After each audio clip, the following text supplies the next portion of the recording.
সূর্য এই সংসারকে আলো প্রদান করে। সূর্যের মনে যদি নিজের তেজের জন্য অহংকার জন্ম নেয়, তখন তার অহংকার ভঙ্গ করে মেঘ। সূর্যের আলো পূর্ণরূপে ঢেকে দেয়। মেঘের মনে যদি নিজের গতি নিয়ে অহংবোধ জন্ম নেয়, তাহলে মেঘের অহংকার ভঙ্গ করে পর্বত, মেঘের গতি অবরুদ্ধ করে দেয়। এবার যদি পর্বত নিজের নিশ্চলতা নিয়ে অহংকার করে, তাহলে সেই অহংবোধ ভঙ্গ করে একটি মূষক, সেই বিশাল পর্বতে একটি ছিদ্র করে দেয়। এবার যদি মূষকের নিজের মনে অহংবোধ জন্ম নেয়, তাহলে জল তার অভিমান ভঙ্গ করে, সেই ছিদ্র দিয়ে প্রবেশ করে। আর যদি জলের মনে অহংবোধ জন্ম নেয়, তখন মানুষ বাঁধ নির্মাণ করে তার গতিপথ রুদ্ধ করে, জলের অহংকার ভঙ্গ করে। আর যদি মানুষের মনে অহংকার জন্ম নেয়, তখন সূর্য নিজের তাপ দ্বারা মানুষের অহংকার ভঙ্গ করে। এই সংসারে অহংকার প্রদর্শন করার কোনো প্রয়োজন নেই। আমাদের সবার মধ্যেই কিছু বিশেষ গুণ আছে, আর সবার মধ্যে কোনো না কোনো দোষও আছে। এই প্রকৃতি আমাদের কি শিক্ষা দেয়? কেউ একে অপরের সাথে লড়াই করে না, একে অপরের জন্য বাধা সৃষ্টি করে না, শুধু নিজের কর্ম করে। সূর্য নিজের প্রকাশ দ্বারা বনস্পতি এবং গাছপালাকে জন্ম দেয়। মেঘ বর্ষা সৃষ্টি করে লুপ্ত হয়ে যায়, আবার নির্মিত হয়। পর্বতের সেই নিশ্চলতা সেই বর্ষাকে একটা দিশা প্রদান করে, আর তারপরে তা ধারা হয়ে প্রবাহিত হয়ে যায়। এইসব কি? এইসব একটা সম্পর্ক, একটা চক্রের মতো। সবাই একসাথে নিজের কর্ম করে, তাই এই চক্র আবর্তিত হয়। এটা আমাদেরও করতে হবে, একসাথে মিলে কাজ করতে হবে। কারোর জন্য বাধা হয়ে উঠলে হবে না, কাউকে ছোট মনে করলে হবে না। এটাই করতে থাকুন, সবাই মিলেমিশে কর্ম করুন। প্রকৃতি আমাদের এই শিক্ষাই দেয়। আসুন আমার সাথে ভালোবেসে বলুন, রাধা রাধা। এই সংসার বলে যে কৃষ্ণ হলো মহাযোগী, কেউ বলে যে কৃষ্ণ হলো সাংখ্যযোগের প্রবর্তক, কেউ বলে ভক্তিযোগের, কেউ বলে জ্ঞান যোগের, কেউ কেউ এটা মনে করেন যে অষ্টাঙ্গ যোগের প্রভু হলাম আমি। কিন্তু এই যোগ আসলে কি? যোগ বিষয়টাকে বোঝা খুব একটা কঠিন নয়, কিন্তু সেই যোগকে নিজের যাপনের অংশ করে তোলা হলো অত্যন্ত কঠিন, আর তার জন্য প্রয়োজন অভ্যাস। যোগ শব্দটার অর্থ হলো যুক্ত করা, আর এটা আমি ছোটবেলায় শিখেছিলাম। যখন আমার মাখন খেতে ইচ্ছে করত, আর মা মাখনের সেই হাঁড়িটা ওপরে টাঙিয়ে রাখতেন, তখন আমরা ভাবতাম যে অত দূরে পৌঁছবো কি করে। তখন আমরা যোগের বিষয়ে জানতে পারলাম, আর তখন জানতে পারলাম যে সবথেকে গুরুত্বপূর্ণ যোগ আসলে কি? সহযোগিতা, সাহায্য। আমরা সব সখারা একসাথে জড়ো হতাম, একে অপরের পিঠের ওপর উঠে দাঁড়াতাম, আর তারপর আমরা ওই মাখনের হাঁড়ির কাছে পৌঁছতে পারতাম, আর তারপর আমরা সবাই মিলে সেই মাখন ভাগ করে খেতাম। সহযোগিতা, এটা অত্যন্ত গুরুত্বপূর্ণ। পাণ্ডবরাও মহাভারতে এটাই করেছিলেন। ওনাদের সাথেও কেউ ছিল না, একে অপরকে সাহায্য করে ওনারা অনেক বীরদের একত্রিত করেছিলেন। তারপর অবশেষে মহাভারতের এই মহাযুদ্ধে ওনারা জয়লাভ করেছিলেন। রামায়ণে রাম এবং লক্ষ্মণের সাথে কেউ ছিল না। সহযোগিতার মাধ্যমে ওনারা ভাল্লুক আর বানর সেনাকে একত্রিত করেছিলেন, আর এই সংসারের সব থেকে প্রবল রাক্ষস রাবণকে বধ করেছিলেন। মনে রাখবেন, একসাথে মিলে যদি আপনারা কর্ম করতে শেখেন, তাহলে এই সংসারে এমন কিছুই নেই যেটা আপনি অর্জন করতে পারবেন না। আসুন আমার সাথে ভালোবেসে বলুন, রাধা রাধা। এই সংসারে প্রত্যেকটা জিনিসের নিজস্ব একটা বিশেষত্ব আছে, আর তার বিশেষত্বর জন্যই তাকে বিশেষ গুরুত্ব দেওয়া হয়। যদি কথা বলি অস্ত্রের, যেমন তরোয়াল, তরোয়াল নির্মাণ করা হয়েছে রক্ষার জন্য। কত তাড়াতাড়ি সে সামনে উপস্থিত শত্রুকে নিধন করতে পারে। এবার এই তরোয়ালের কোন গুণটা দেখা প্রয়োজন? সেটার ধার। সেই বস্তুটি নয় যার মধ্যে এই তরোয়াল রাখা হয়। সেইভাবেই যদি আমি কথা বলি বানের, তাহলে এটা প্রয়োজনীয় নয় যে সেই বান কতটা তীক্ষ্ণ, কতটা বলশালী। এটা দেখা প্রয়োজন যে তার আকারটা কেমন। সে কি বাতাস ভেদ করে নিজের লক্ষ্যে পৌঁছতে পারবে, সেটা বেশি গুরুত্বপূর্ণ। সেই জায়গাটা নয় যেখানে সেই বাণ রাখা হয়। ঠিক সেইভাবেই যদি আপনি কোনো মানুষেরই মূল্য বুঝতে চান, তাকে পরখ করে দেখতে চান, তাহলে তার জাতি, তার ধর্ম, তার রূপ, তার আকার, সেগুলো দেখে তাকে পরখ করতে চেষ্টা করবেন না। তাকে পরখ এই সব কিছুর ভিত্তিতে করবেন না। তার স্বভাবটা দেখুন, তার গুণ দেখুন, তার প্রতিভা দেখুন, তার কর্ম দেখুন, কারণ এটাই সেই ব্যক্তির আসল পরিচয়, এটাই হলো তার অস্তিত্ব। যখনই আপনি কোনো নর্তককে শ্রেষ্ঠ নৃত্য প্রদর্শন করতে দেখেন, তখন আপনি কিন্তু এটা ভাবেন না যে সে কোথা থেকে এসেছে, সে কি খায়, ওর বন্ধু বান্ধব কারা। আপনি তার নৃত্য দেখেন, ওর শিল্প দেখেন, সেটারই প্রশংসা করেন, সেটাকেই সম্মান করেন। সেইভাবে এই সংসারে সকলকে সম্মান করুন। আর এই সম্মানের আধার হওয়া উচিত তার গুণ, তার স্বভাব, তার কর্ম, তার রূপ আর তার বেশভূষা নয়। আসুন আমার সাথে ভালোবেসে বলুন, রাধা রাধা।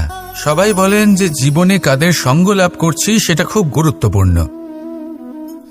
এক ঝুড়ি ফলের মধ্যে যদি একটা পচা ফল আপনি রেখে দেন, তাহলে আস্তে আস্তে সমস্ত ফল পচে যায়। সেই জন্য কথায় আছে যে কুসঙ্গ থেকে দূরে থাকো। কিন্তু কি করা যায়, এই সংসার খুবই ছোট।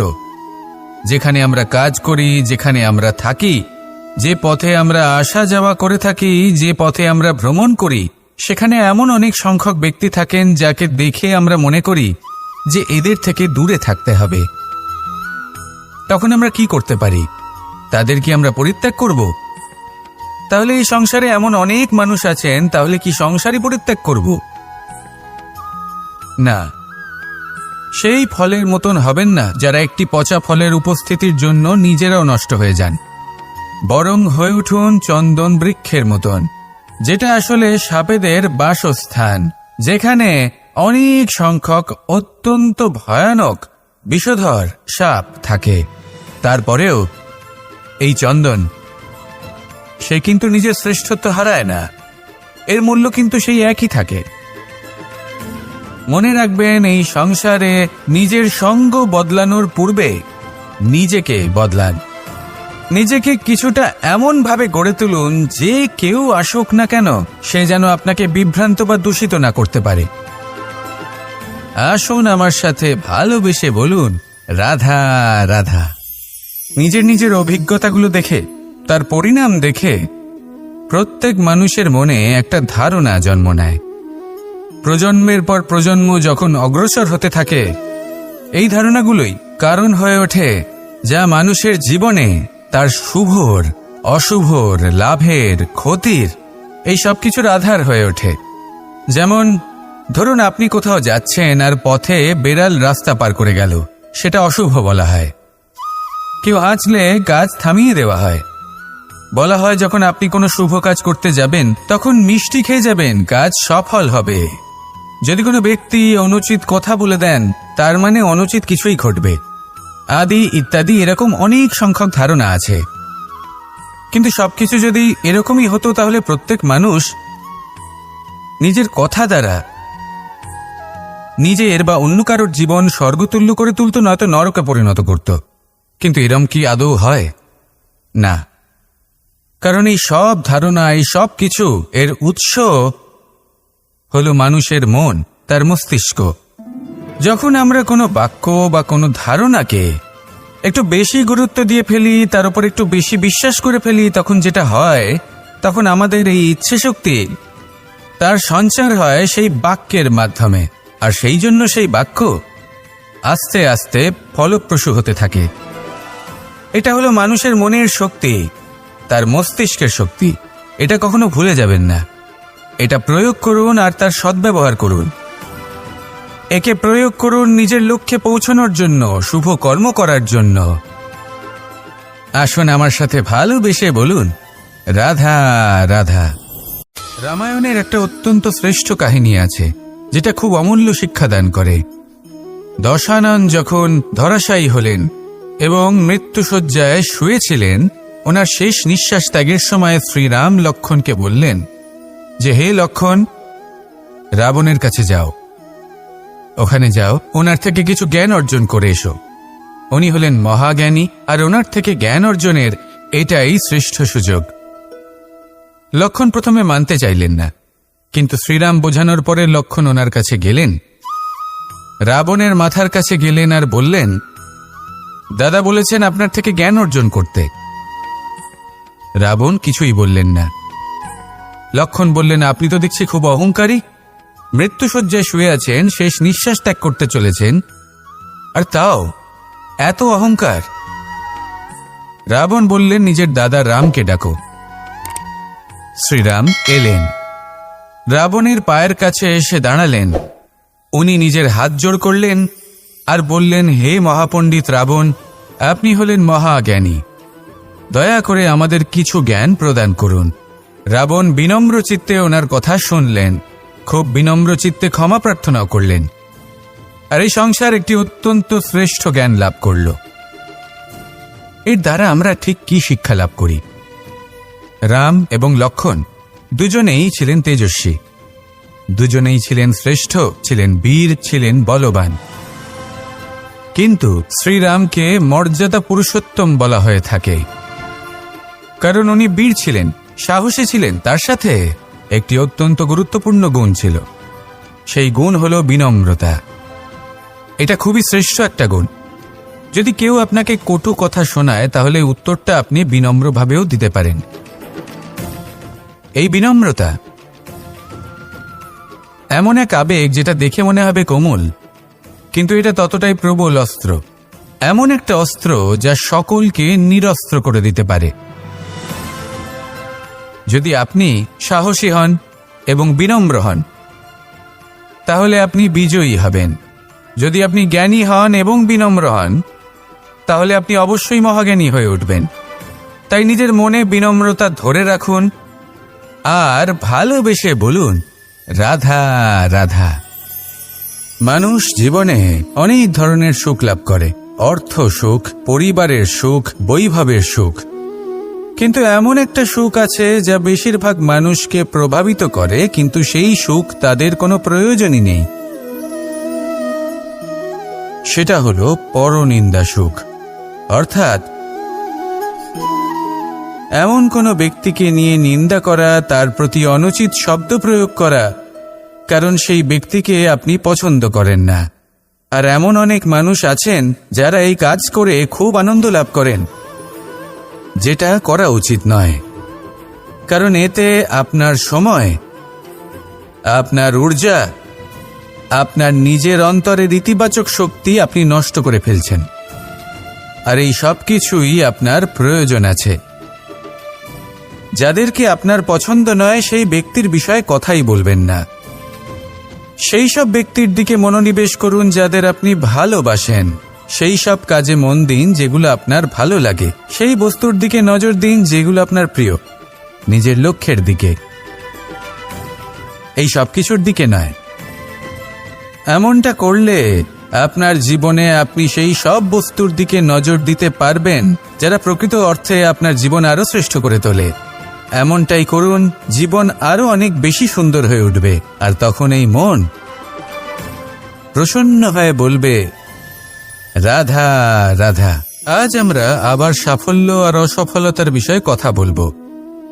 সফল ব্যক্তি কে হয় এবং অসফল ব্যক্তি কে হয়, এই বিষয়ে আমরা আগে অনেকবার কথা বলেছি। প্রত্যেক ব্যক্তি সাফল্য লাভ করতে চান, কিন্তু প্রত্যেক ব্যক্তি সাফল্য লাভের এই কাজে সফল হতে পারেন না। এবার এটা কেন হয়, এর পেছনে কারণটা কি? কারণ হলো ভয়। সফল ব্যক্তি হলেন তিনি যিনি নিজের সিদ্ধান্ত দ্বারা এই সমস্ত সংসারকে বদলে দিয়ে থাকেন, এবং অসফল ব্যক্তি হলেন তিনি যিনি এই সংসারকে দেখে এর বিষয়ে ভেবে নিজের সিদ্ধান্ত বদলে ফেলেন। প্রয়োজন হল নিজের লক্ষ্যের বিষয়ে ভেবে দেখার, পথের বিষয়ে ভেবে দেখার। একবার যদি আপনি পথ নির্বাচন করে থাকেন, সেই পথে অগ্রসর হতে থাকুন আর তাতে অটল থাকুন। সবসময় দৃঢ় প্রতিজ্ঞ হন। আপনি যদি কোনো পথে টিকে থাকেন আর নিরন্তর পরিশ্রম করতে থাকেন, তবেই আপনার জীবনে সাফল্য আসবে। যদি কথায় কথায় লোকে কি ভাববে, লোকে কি বলবে, একথা ভেবে নিজের সিদ্ধান্ত পাল্টান, তাহলে কখনো নিজের লক্ষ্যে পৌঁছতে পারবেন না। আসুন আমার সাথে ভালোবেসে বলুন, রাধা রাধা। মানুষের 6টি বড় শত্রু রয়েছে, আর এরা অন্য কোথাও নয়, বরং মানুষের অন্তরেই বাস করে। এই 6টি শত্রু হল কাম, ক্রোধ, মোহ, লোভ, ঈর্ষা আর অহংকার। কিন্তু এরা কি চিরকাল আপনার শত্রু হিসেবেই থেকে যায়? এদেরকে নিজের বন্ধু করে তোলা কি সম্ভব নয়? ভেবে দেখুন না।